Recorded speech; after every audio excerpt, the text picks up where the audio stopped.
Hello everyone, this is lecture 28 of advanced drilling for PTRE 451545. It's the last lecture.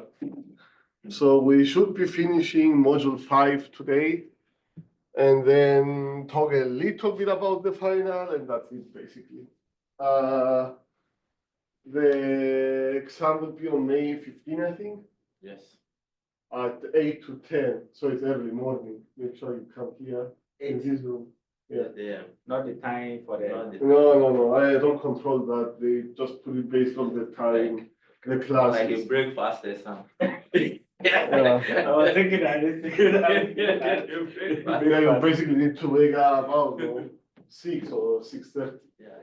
So very early, 5:45 or something. Yeah. For the online people, again, the same thing with the midterm, 24-hour window to take it. And yeah, all this, the whole class will be covered on the final.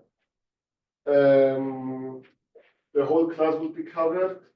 I guess module 4 is the most important, but there is stuff from basically everything. I mean, it's an operations-based class, it's a very applied topic. So, you rarely get something that is just one thing, one specific subtopic. It's a real life questions, real world questions.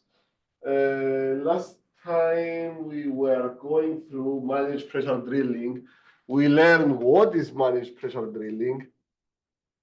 And it wasn't anything particularly new as a concept. It's stuff that you already know one way or another. It's just like a set of new technologies, modern technologies that allow you to drill into difficult zones using like a low density mud weight. And there are some smart aspects you can do for pressure control, etc., etc. We talk about the advantages of drilling with a low mud weight, even if it's under ballast. Like it's basically easier operationally. You need to use and cheaper. You need to use less barite for your mud. You drill at a higher ROP more efficiently at a lower MSC.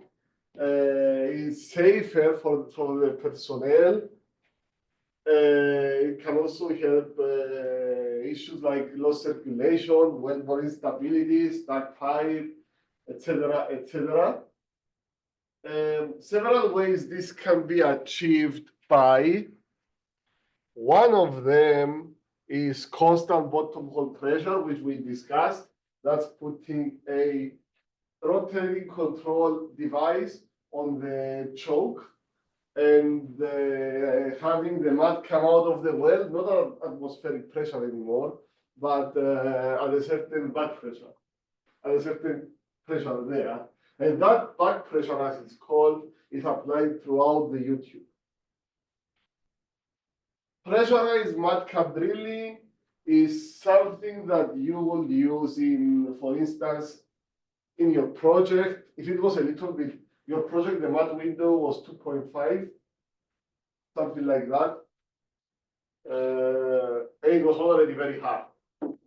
Imagine becoming like less, like 0.5 or like 1 ppg mud window. Okay, that is even harder to deal with.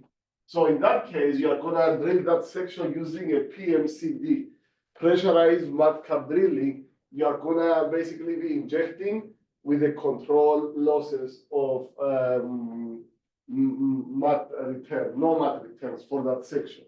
Basically, you are gonna be drilling, and everything that you are pumping down, you are losing it for that section until you are able to run casing and cement that section and basically safely proceed.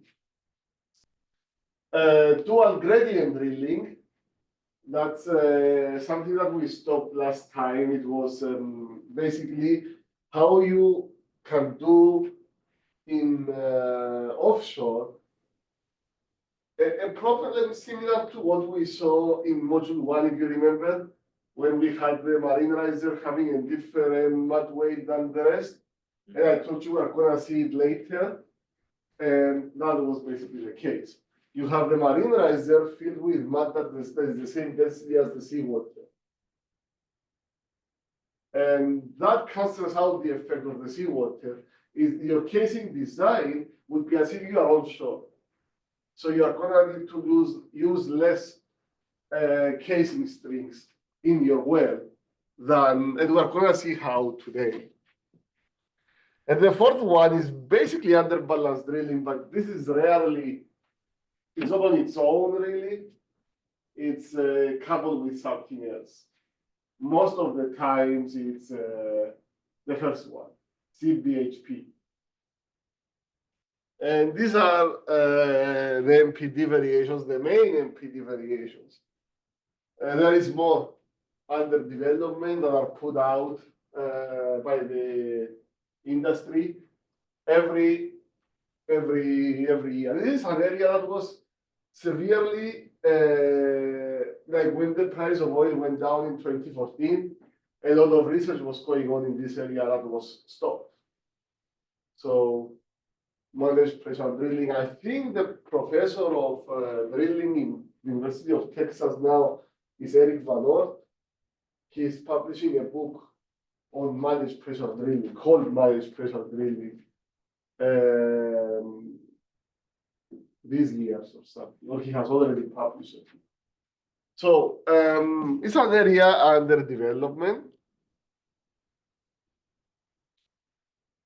We talk about CBHP. You should be able to do all the math because you already know how to do all the math. This is from the homework 2, question number 6, where we applied a back pressure on the casing side of the annulus of 500, and that shifted the whole hydraulic loop to the right.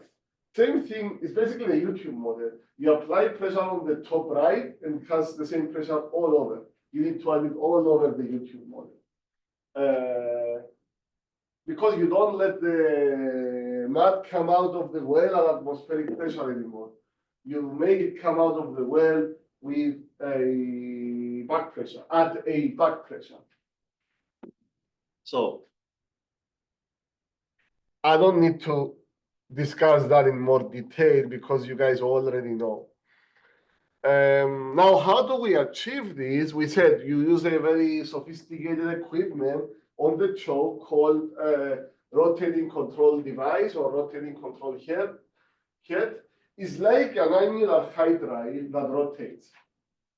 The hydrail ram, the annular preventer with a balloon. It's something like that, not very different. And it's a mechanical device that is used to apply pressure on the choke. And this is how you basically apply back pressure. If you have $30 handy, you can buy the managed pressure drilling simulator from the same developer actually in the App Store for your iPhone. Just like you have the Drilling Simulator 3. Drilling Simulator 3 doesn't allow drilling with back pressure. Although I never tried it. Maybe we try drilling with when the well is shut in. How do we apply the back pressure? So Well, that's how you apply the back pressure, but when the I'm asking how. I don't know. How? Yeah. Well, you have the choke, and you can. Oh, that's. Yeah. You have back pressure. It's written with red, the casing side. That's the pressure with which the fluid comes out, right? Yeah. Okay. It creates a seal around the drill string and the wellhead, allowing drilling fluids to be pumped down hole while preventing fluids from escaping back into the surface. Also allowing the drill string to rotate freely, which is critical for effective drilling operations. Now, a lot of work done for technology-wise for RCDs. And there are some other things that are similar to RCDs, but they are not RCDs, and they are used to apply back pressure. It's technology, but the principle is still the same. You want to have back pressure on the annulus, so it goes throughout the system, and then you basically can use a lower density mat than enjoy some benefits of using a low density mat throughout the system. This is how the RCD looks like. It allows continuous circulation of drilling fluids, even in high pressure wellbore condition. Yeah, we know it helps prevent wellbore instability and low circulation because you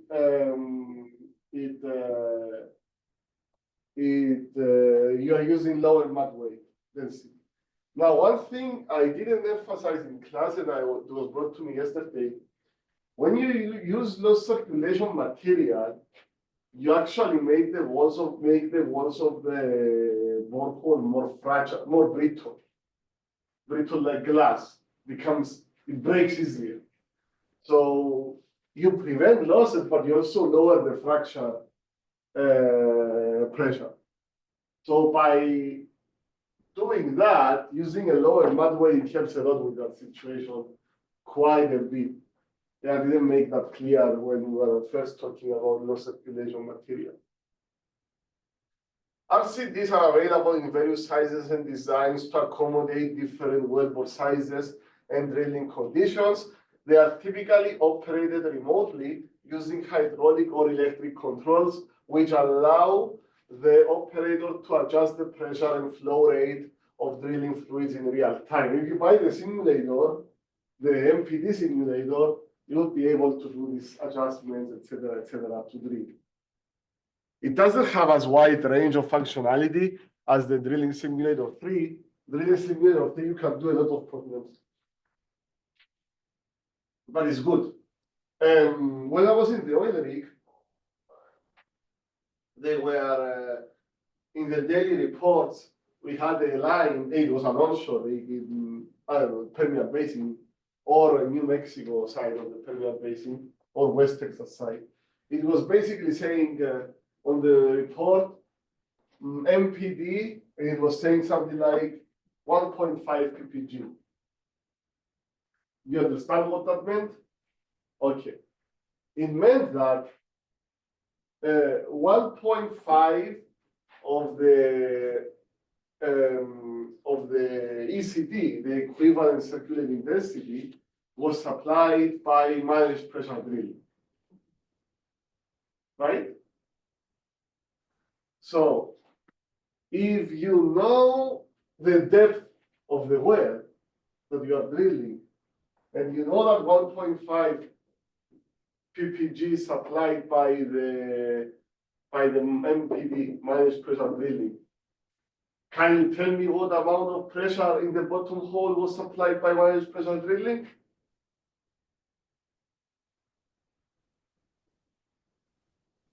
It's very easy, right? Yeah. You said the pressure supply is 1.5 ppg by the managed pressure drilling. Yeah. We just multiply it by 0.05 times the depth. Exactly. And you add that to the 0.052 plus times the mud density times the depth, which is the hydrostatic. And that's on top of that, right? So all together must make the FPP. Yeah, or the, yeah. You will be a little bit over balance eventually, but. Hey, Coyote. Now, PMCD basics.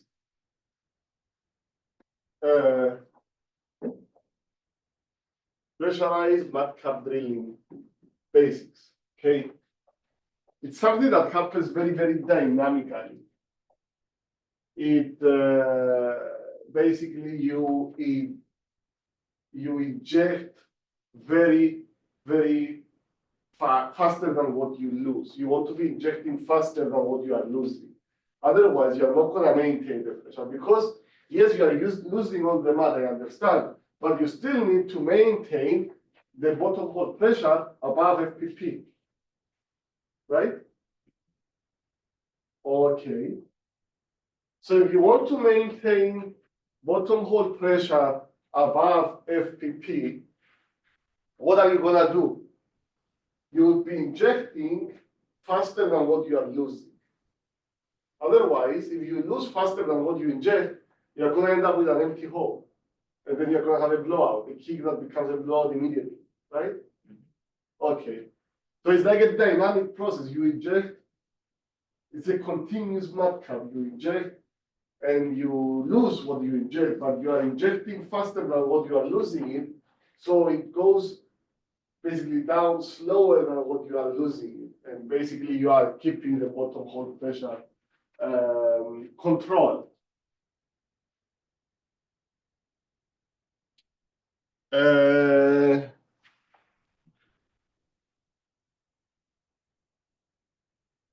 You form a seal around the drill bit, preventing oil and gas from flowing out of the wellbore uncontrollably. That would be a kick.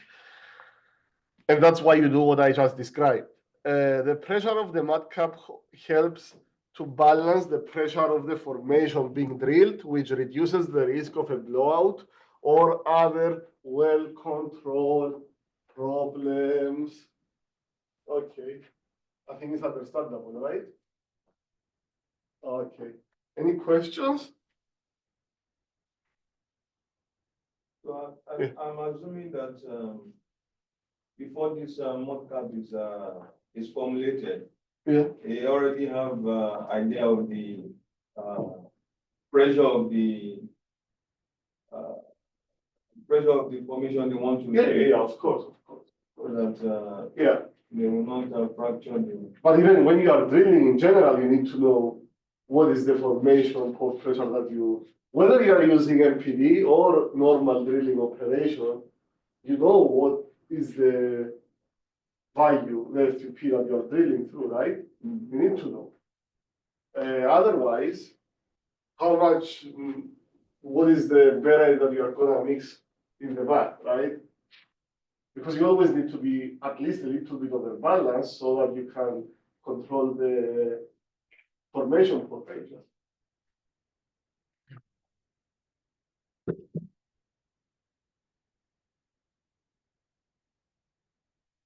Okay, it's a controlled loss circulation system. No mud returns.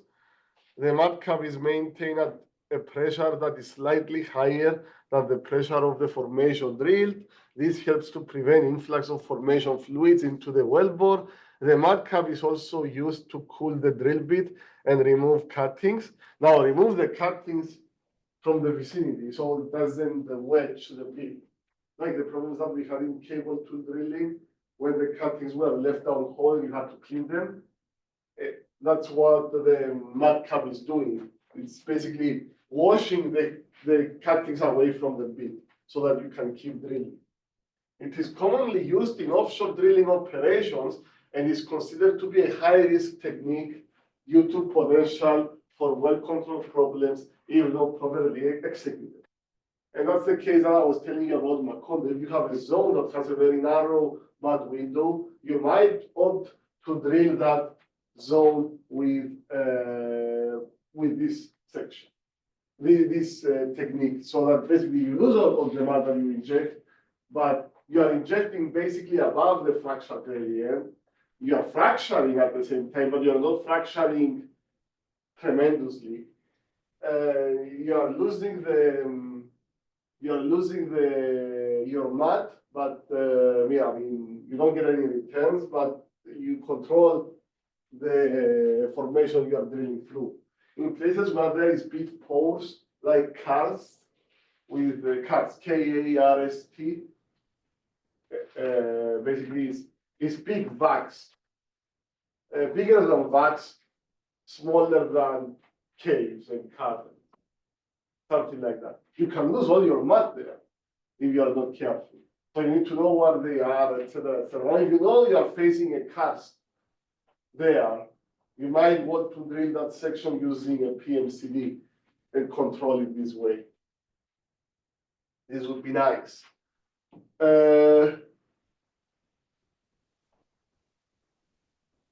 Now, if you make some mistakes in your calculations, the risk is very high. You're gonna get a kick. Okay, because this is a control loss, it's a dynamic process. It works with time. You need to control a lot of parameters with time. It's very, very difficult, actually. But yeah, if you don't execute it properly, you get a kick. You get a kick, and then it becomes a blowout.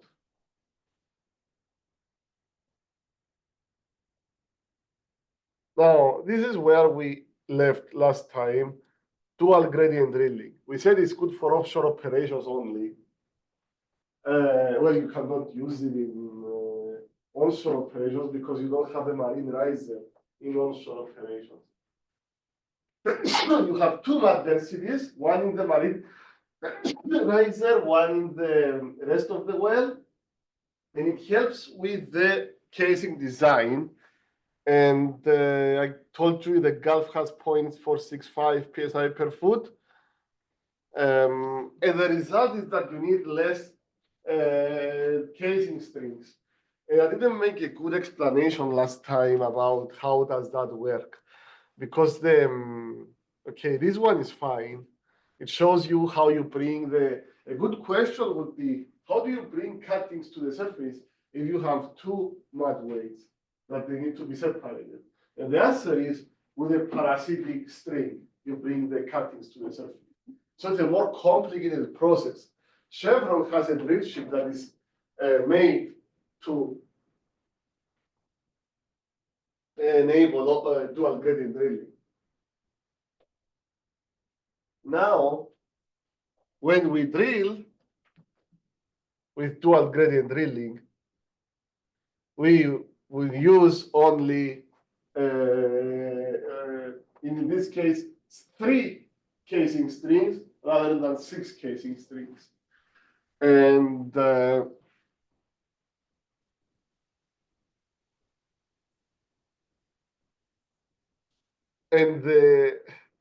important thing here, don't see the fact that there is slope. There is slope here because they use a different technique when they are running casing that we didn't really learn about. I would say look at this versus this. Here I start at 9, okay? But here I start at 8.7 or something. Okay, I start at further to the left, right? I start further to the left, and it gives me less, it allows me less casing strings.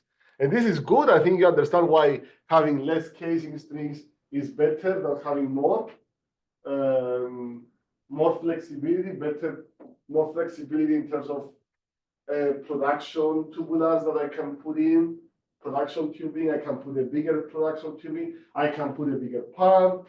I can, a lot of stuff, a lot of advantages in using less casing strings. There was a well in Gulf called Blackbeard that had like 14 casing strings running to it. Can you imagine?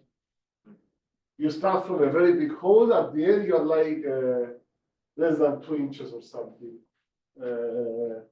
production tubing.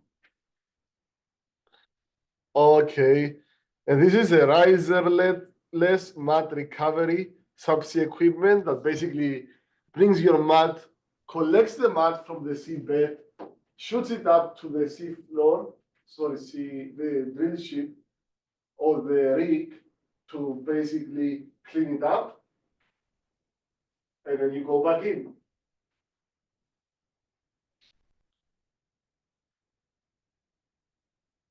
Because they cannot come back up the same way as before, okay?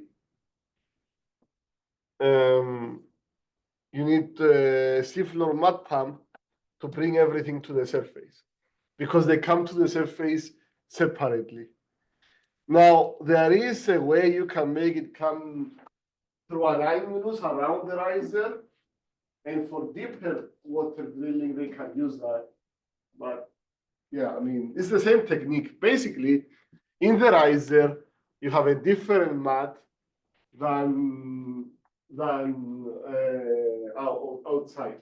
Sorry, you have a different weight density mat in the marine riser, I mean the inside of the marine riser here, this one. You have basically seawater weight mat, and the rest is normal mat. And then it's separated, and then it comes up to the surface through the annulus. But this is, the annulus is disconnected from the rest of the well, basically. There is no pressure continuation at the seabed on the annulus side. Things become more complicated, but yeah, you are offshore, you are, yeah. Let me go back to module 1 for a second. I want to make sure you understand something.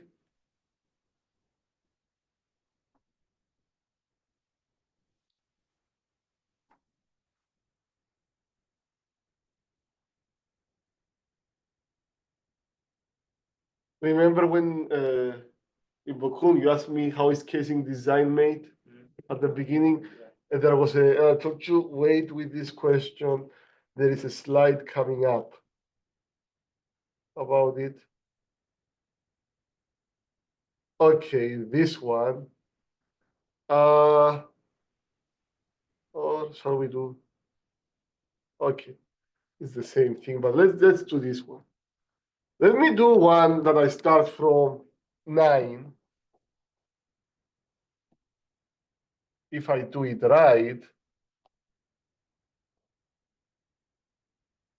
it's not gonna help. I was hoping to show it the top-down one, no, bottom up, top-down, okay. Okay, top-down. Yeah, it's gonna be hard to show it with this.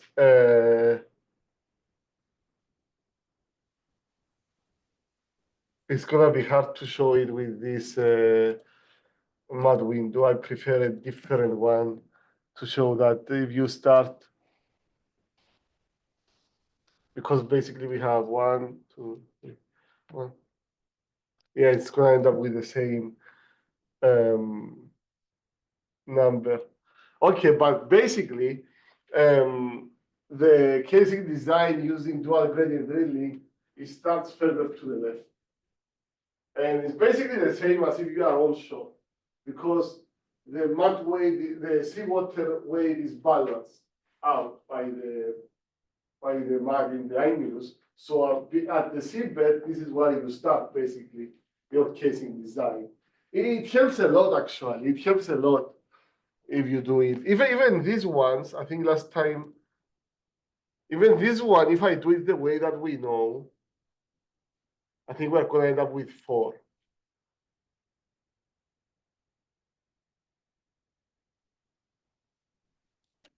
Okay, we start like this. Start like this. 1, 2, 3, 4. So I still gain 2. I go from 6 to 4, but they are using here a different technique. They have back pressure while they are running casing, and they are it's a modern kind of technique to do. So that's why the lines here are bent. And we didn't. Can I clarify something? I'm Yeah. kind of confused because I'm counting 5. 1, maybe you can correct me. 1, 2, No, that's the sea 3. floor. Oh, That's the sea floor. Yeah. and that's my confusion. Yeah. So it's better I just clarify. So we don't have a case in there yet. No, you have the riser. That's where the riser ends. Okay. And any questions on dual gradient drilling? It's a very broad topic. I mean, we just overview it. Like it's very, very, very complicated process. I mean, imagine there is a drill ship specially designed for that. So imagine all the complexities. Who designed the Chevron. It's Chevron's ship. I don't know if they still have it. I'm surprised. Chevron design. I thought they know. Oh, who did it? No, Chevron They has must it. have bought. Yeah, I don't know. They have contractors specialized in. Yeah, I don't know who they bought it from. Maybe Subsea. They are very good with all those things. Well, that was 10 years ago, plus. I don't know what happened afterwards. When the oil price went down, like a lot of stuff changed. We had a term paper to do on the managed pressure drilling class, and we had to pick up one of those methods to write it, and mine was on dual gradient drilling. By the way, okay, constant bottom hole pressure was, I think, ConocoPhillips, the first operator who started using it or something. And one of the other ones was Weather. I don't remember who was exactly, but if I remember well, those were the companies that started using that, like commercially. Yeah. So, the dual gradient drilling. So you are saying for casing design, we use the top-down analysis. Yeah, for that one, you are going to use the top-down analysis. Okay. Because you need to start, you are fixing the point that you are starting at the, basically, at the bottom hole of this, not the bottom hole, the seabed, the mud line. They call it the mud line, the seafloor. Yeah. And you go, basically, you go down and then to the left, to the right. So.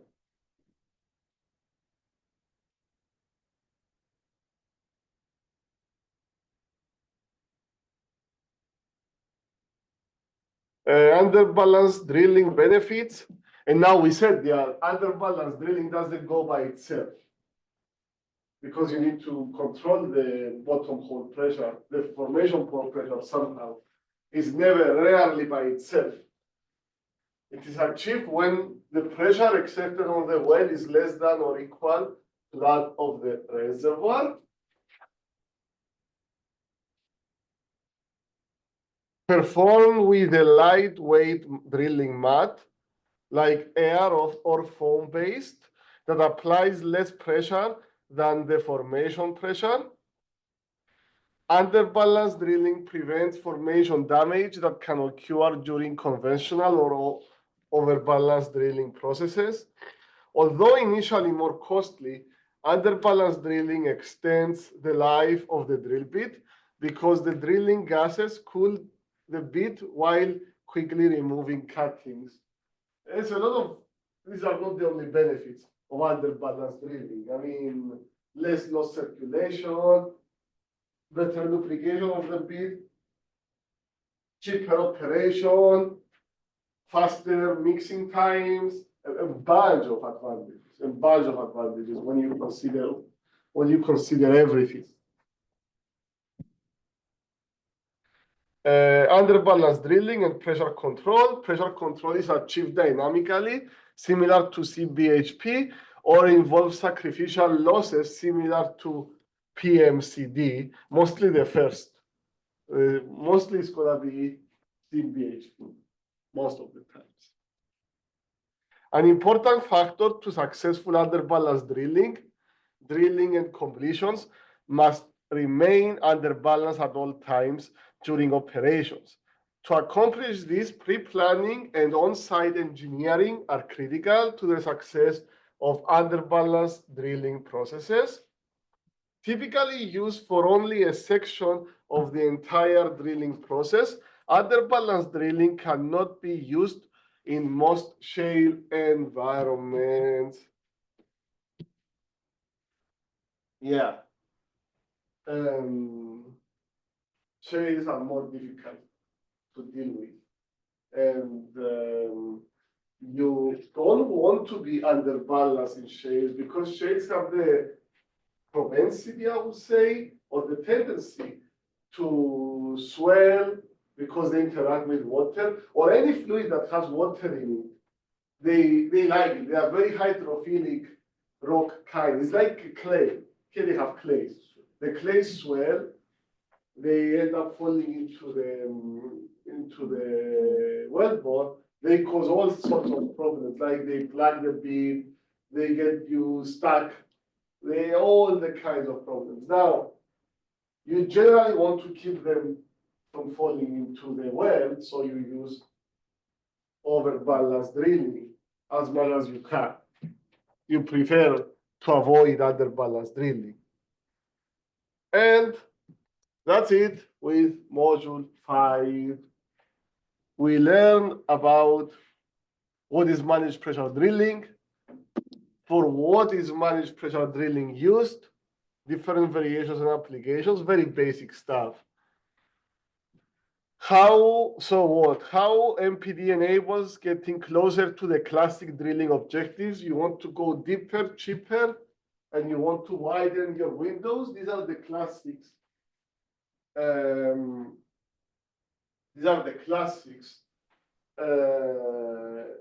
Basically, in 50 years' time, you may sit in a drilling class if there is still petroleum engineering. There might not be petroleum engineering, but there will certainly be drilling for oil. Geothermal engineering is in trouble. Well, there will certainly be rigs drilling for oil, that's for sure. So if there's rig drilling for oil, then how come there won't be petroleum engineering? Well, I mean, people are stupid, I guess. Because Texas and them is even advertising their program now. If they can be advertising program, that means there's problem. Who's advertising? Texas and them. Yeah, they advertise. Yeah. I think it shouldn't be, because if people are applying, then why they are? They always advertise. Because that's the mentality I come from in Nigeria. Once they start, They always go to conferences, say Yeah. PTRE, and then yeah. It's a normal practice. Right? Yeah, they're always there. Yeah. So, these are the fundamentals. I'm saying that in the drilling classes in the future, you are still trying to achieve that. Maybe use a different technology or a variation of what we use today.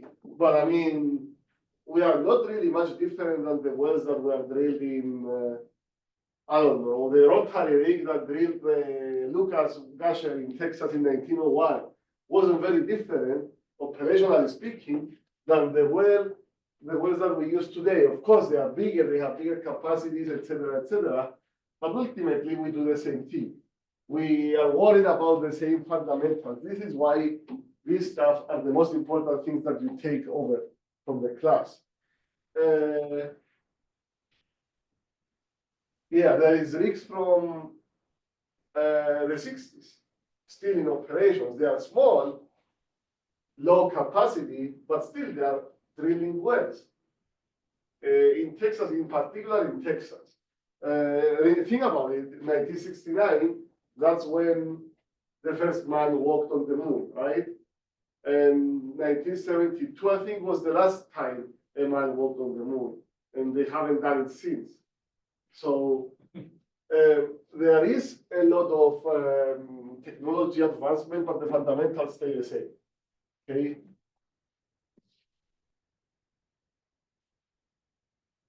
Isn't it ridiculous that there hasn't been anybody on the moon since 1972? Yeah, why? And they talk about going to Mars? Yeah, maybe. They said that they were not able to go to the moon, or they decided not to go. Now. Well, they should be able to go. I mean, if they are smart, they would build like a lunar station or something rather than trying to go to Mars. But I think there hasn't been anybody on the moon since 1972. That was the last Apollo 17 or something. Maybe there's no reason to go. Yeah, I mean, but it's certainly much more achievable than going. Yeah. Or like building a hotel on the moon. To take the material there.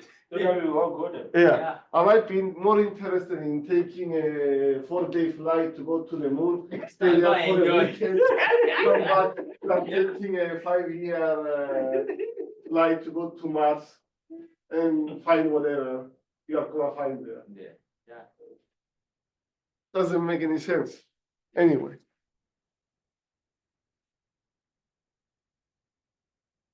Yeah, that's about the module 5. It is a short one, like I promised. It's not a lot of stuff, but it's like because when you go to a drilling conference, you are gonna hear guarantee you managed pressure drilling. It's the fancy thing. I want you to know what it is about in terms of fundamentals, because the technology you can understand it changes. Okay, so not the technology, the branding. Okay, you are gonna see people selling their RCDs. You know what the RCDs is doing, right? That's about it, and be able to use it. This thing, you already know how to use it because you did it in your homework too. You already know how to do casing design. This is from homework 2. Yeah, I mean, it's very, very simple. Anyway, yeah. In regard to, yeah, Yeah. Yeah. Yeah, exams. We got to the finals. yeah, you want to ask about the final? Yeah, the format and how any tips how it's gonna be. And Yeah, it would be, I guess, the same blend of questions. There is short answers with one word. There is long answered questions that are like maybe longer text. And there is quantitative questions that require mathematical calculations. The calculations that we see in drilling, they are not very hard. Let's put it this way. I mean, they are like high school level. Multiplication, addition. We didn't really see differentiation. We saw a little bit differentiation in the hydraulic horsepower, but they are fairly simple, right? It's just the application. And this is the thing that you see when you go to the rig, a lot of numbers, and you don't know which apply to you or not. Once you figure out which of those numbers apply to you, after that it's very simple. I mean, it's addition, subtraction, multiplication. It's very, very simple after that. But you don't get the fancy mathematical operations that you see, say, in well testing, or like Bessel functions, Laplace transformations, and this kind of stuff. You don't get them in this class. yeah, it's about understanding the question and now Yeah. which plus or minus you should apply. Yeah, in Understanding fact, the question that, is the key. yeah, there was a, This thing, yeah. My own challenge from experience is the questions set and the time available does not align. So most of the times I don't have enough time to answer the questions. yeah, I mean, this is a 2-hour exam, so it's gonna be longer regardless. And it doesn't mean that all the questions are hard. I mean, sometimes if I remove a question from the exam, it makes it harder. Because I remove an easy question, let's say, then the whole exam becomes harder, right? It's not removing one question from the exam doesn't make it easier. It deprives you from a chance to get some easy points, maybe.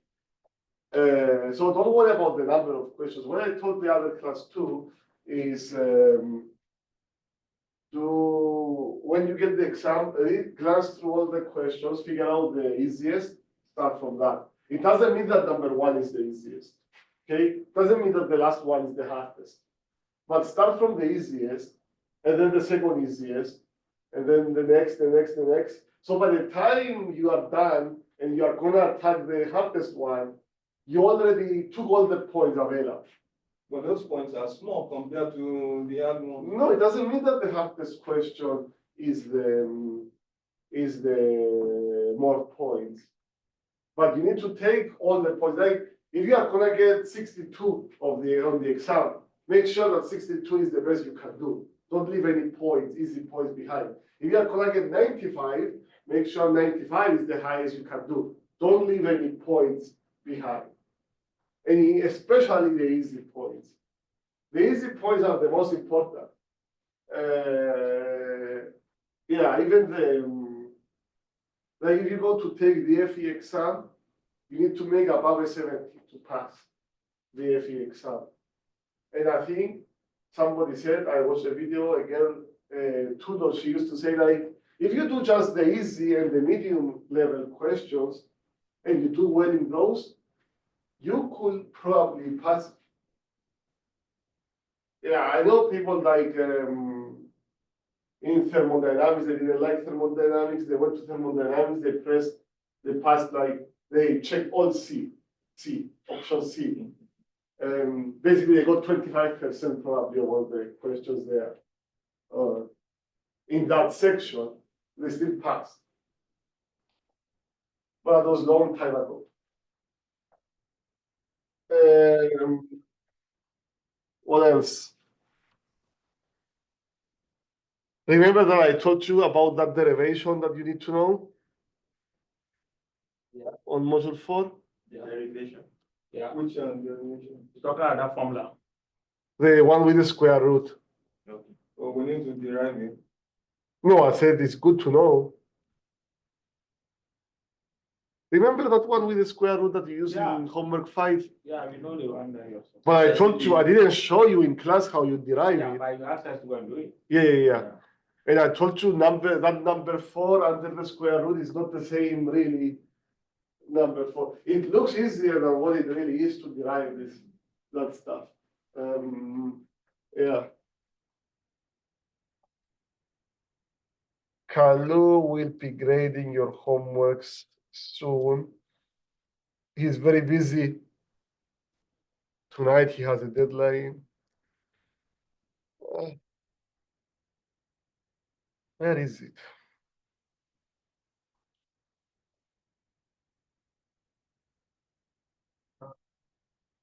Many emails.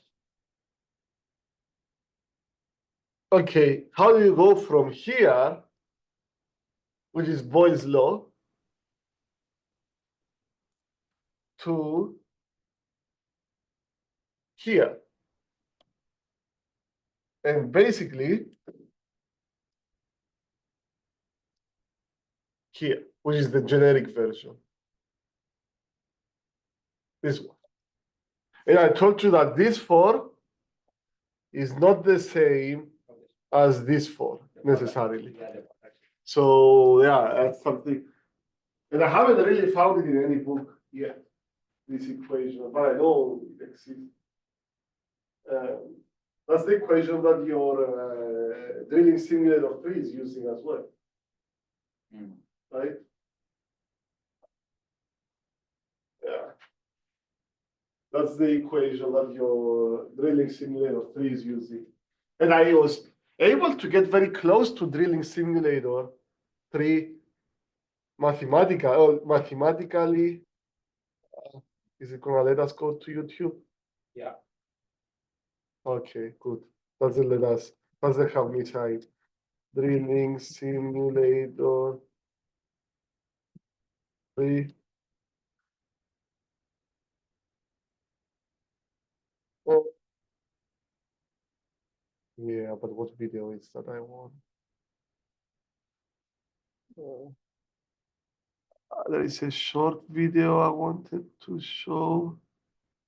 Not kick to blowout. Underground blowout.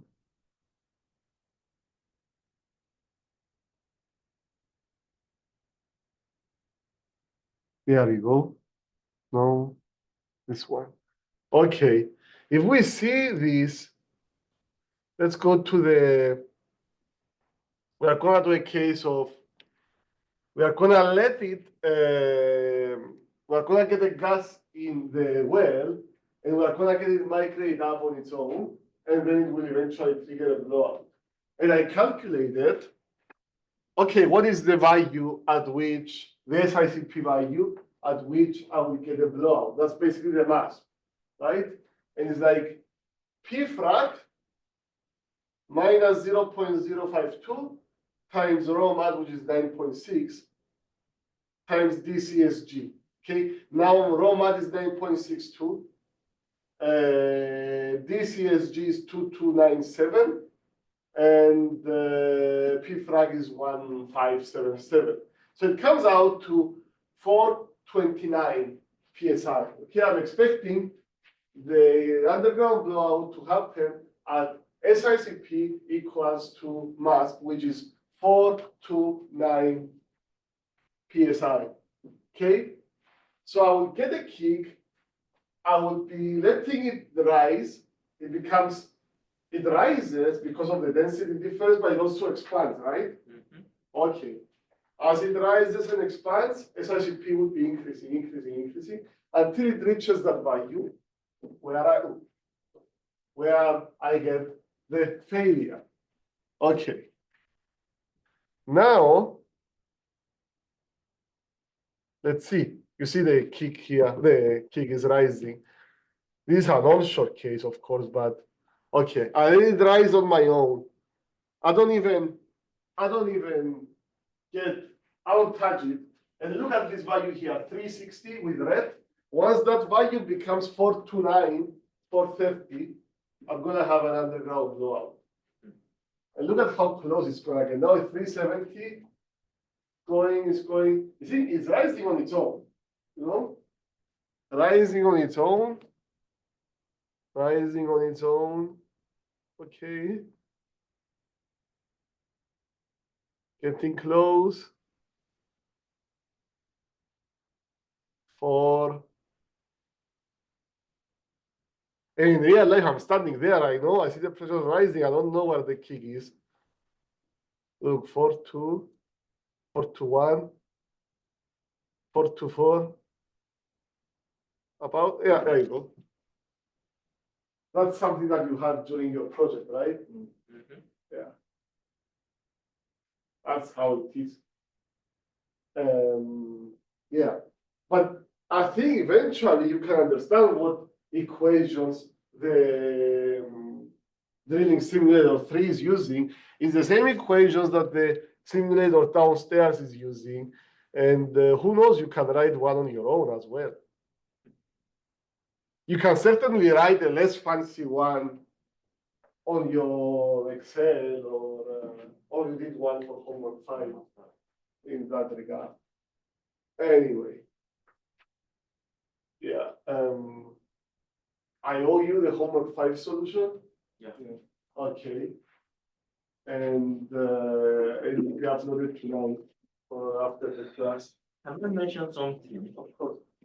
The project during the plotting of the expected SICP, and Yeah. sincerely, I tried, but then I'm not really sure what we did.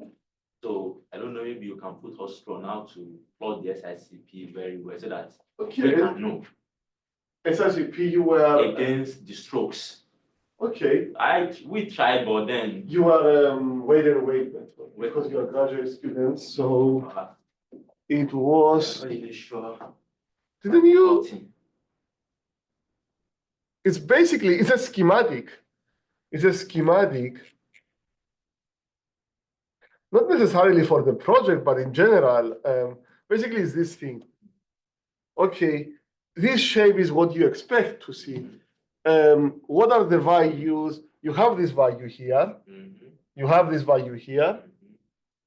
You have this value here. And it stays like that. And then you have this value here. Okay. Then you have the value here, SICP max. We calculate it from the formula. Yeah. You can calculate it from the formula, making assumptions. Assuming isothermal, assuming the height above there should be 0. Huh? Height above at that particular point. Yeah.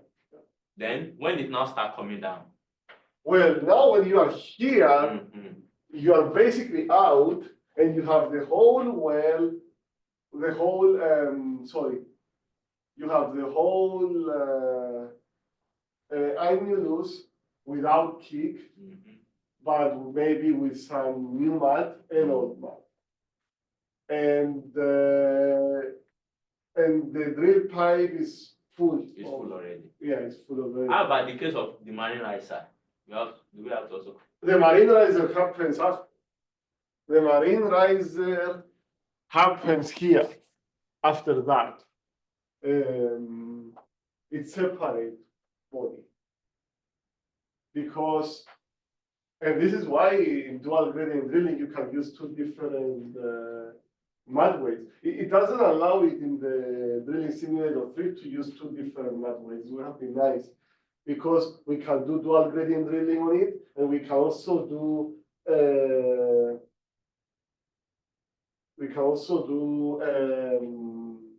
something else I forgot now. A concurrent method, if we could use dual gradient drilling.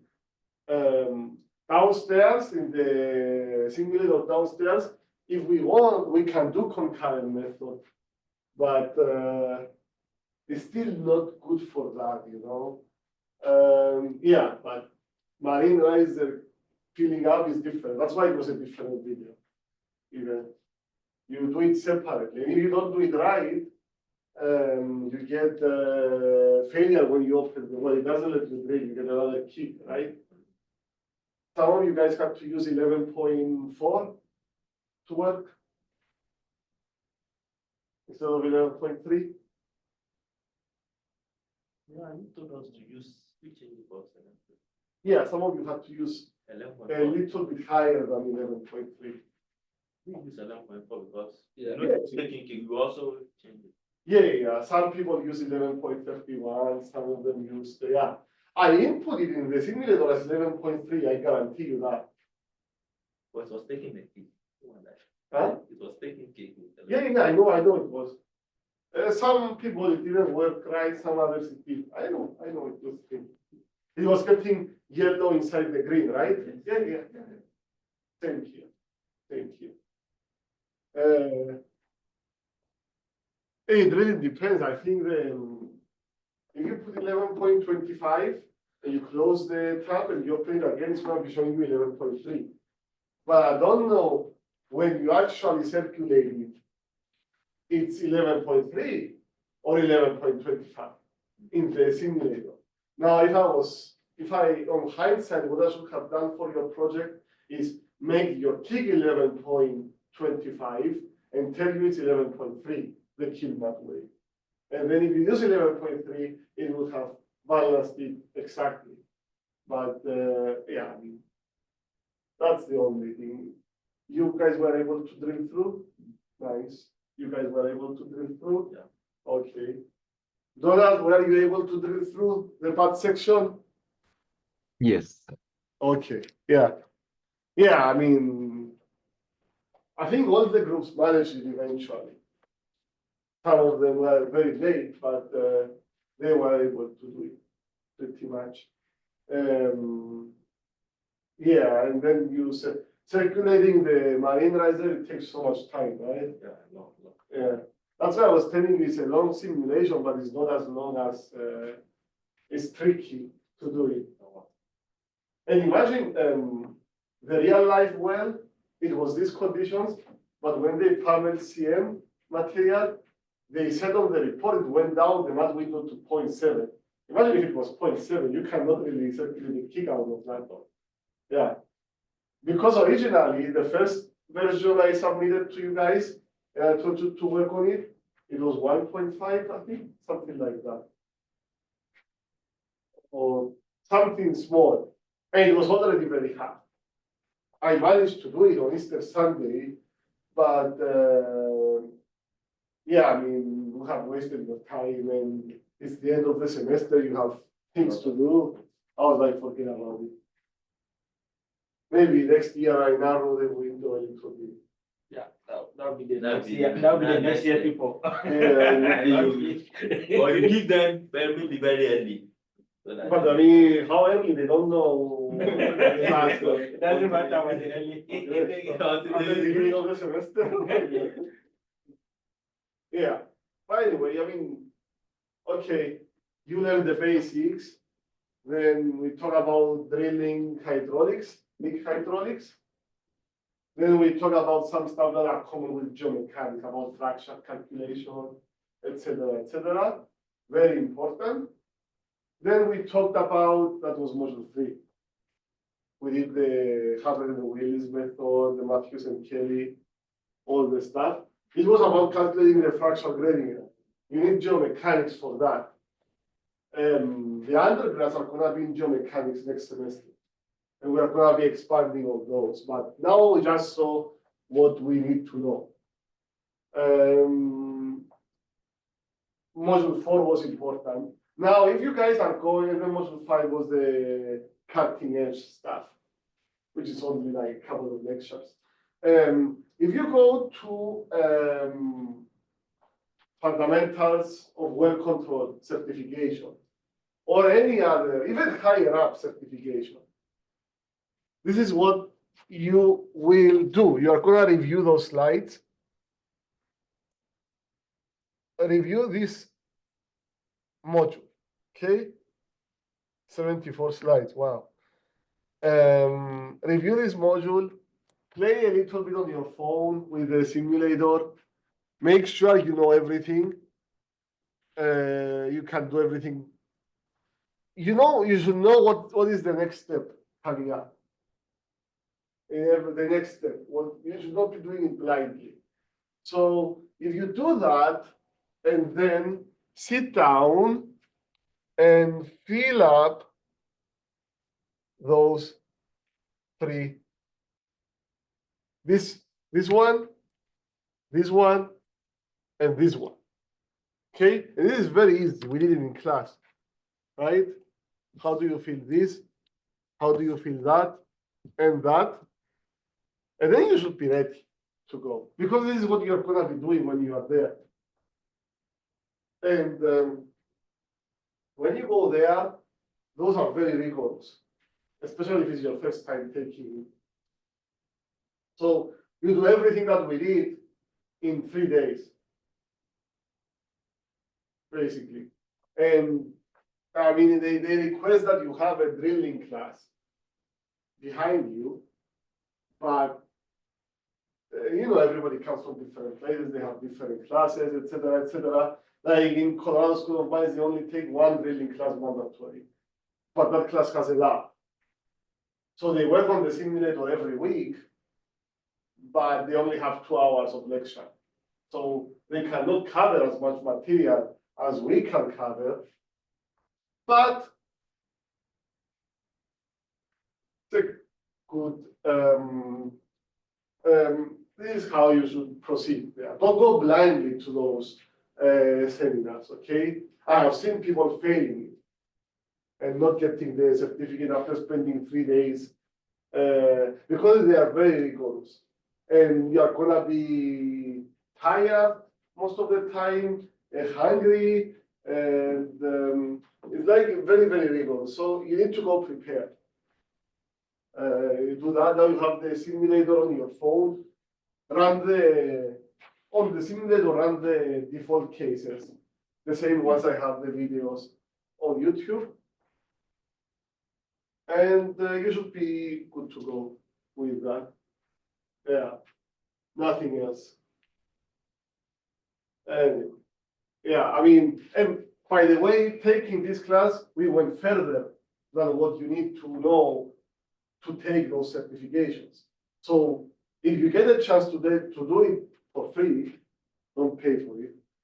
It's over $1,000. You should do it because you already have the qualifications to do it, the prerequisite to do it. You are above that. Okay, they don't do marine riser filling into those, at least the first version, the first level. So how do you get to do it for free? Well, in Texas, we had the well control coming over. They were bringing their own simulators, and they were having us sign up. And it was first come, first serve, provided that you had taken the undergrad drilling course. But our undergrad drilling course was 4 hours and had a lab.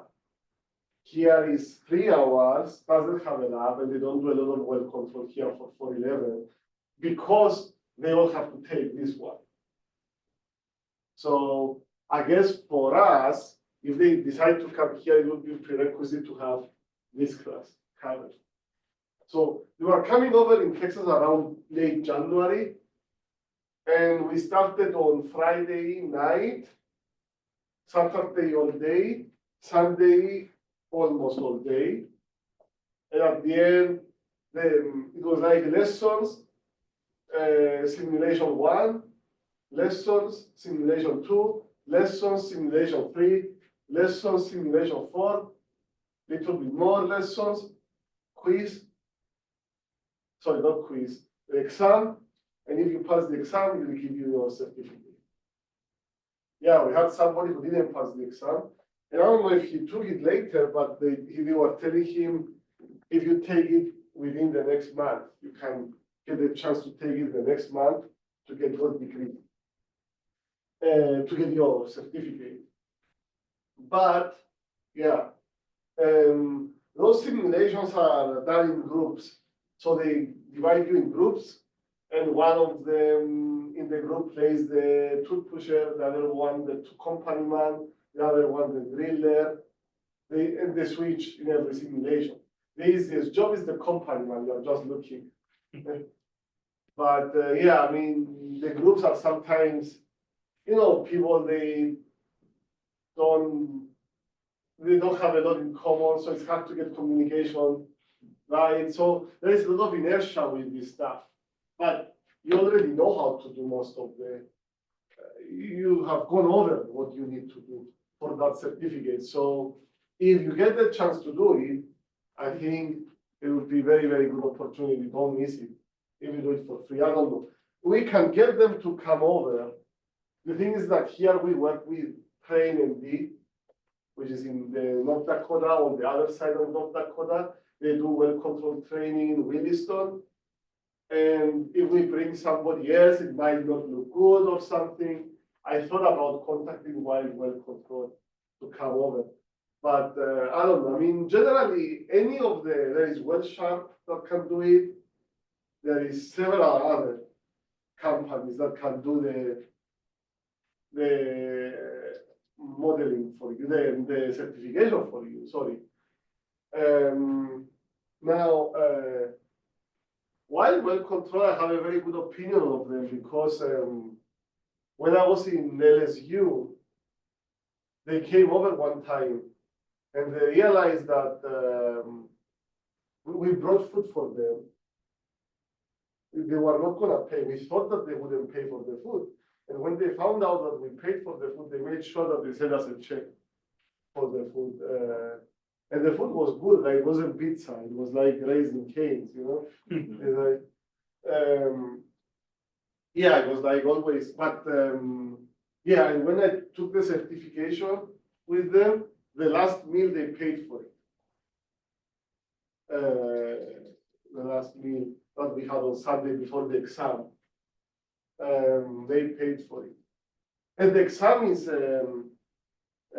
multiple choice. Multiple choice. Yeah, like A, B, C, D, that you choose. Yeah. Now, I don't know how everybody does it. In the oil field, people working in the oil field, they have to take those certifications every 2 years. It's good for 2 years. It expires, you go do it. But it's a good day that you go out, you leave the rig to go do the certification, right? You leave the rig and you go and take the certification. And there is a lot of stuff about safety, like exposure to H2S, all this stuff. But I don't think that this is very, very hard to learn. That maybe we don't go over too much detail in this class, but you're certainly going to see the key indicators. You are certainly going to see the driller's method, weight and weight method. One of our simulations with oil-based mat, if I remember well. One other simulation was, I don't remember very well, but it was like the small portable simulators that you put on the table, not the big one. Yeah, I mean, yeah, if you guys can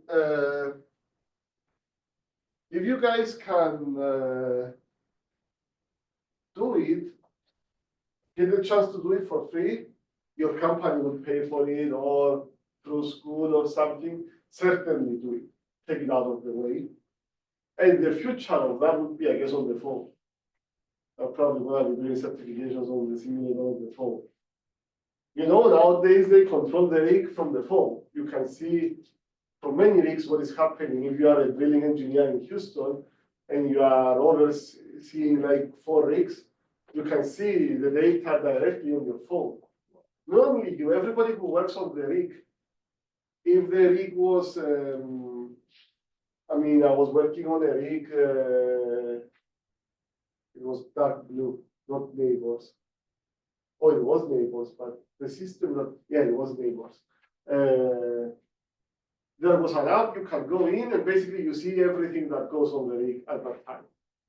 So when we left during our shift to go, they were not drilling, and we left to go to a bar or something, and we'll check what is going on. If they touch bottom and they start drilling, we have 1 hour to go back, you know. But yeah, this is how it goes. I mean, you guys, yeah. Anybody doing an internship in the summer? Couple of interviews were not yet. Yeah. What about you, Kylie? What are you gonna be doing in the summer? No, yes, yeah. Okay. Okay, so you're gonna be here. Yeah, I'm gonna be seeing you.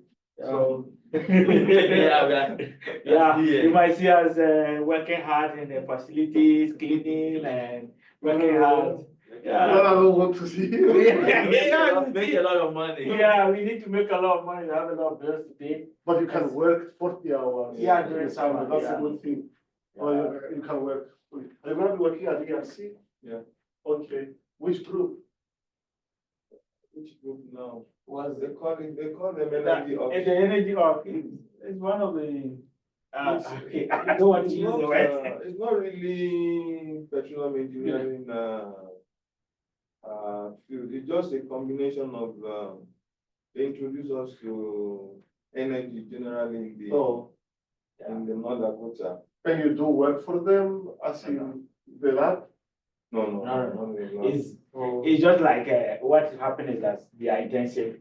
What happened is that you pick people from English who are doing English. Yeah. People with, Yeah, and then energy there's- folks. and then, yeah, energy hubs. And then what it does is that then they will allow you, okay, come out with a project within the energy. Oh, Okay. okay. They introduce you to what is happening in North Dakota in terms of the various energy. So they now bring it together. Everybody they put it in group and you brainstorm and come up with ideas.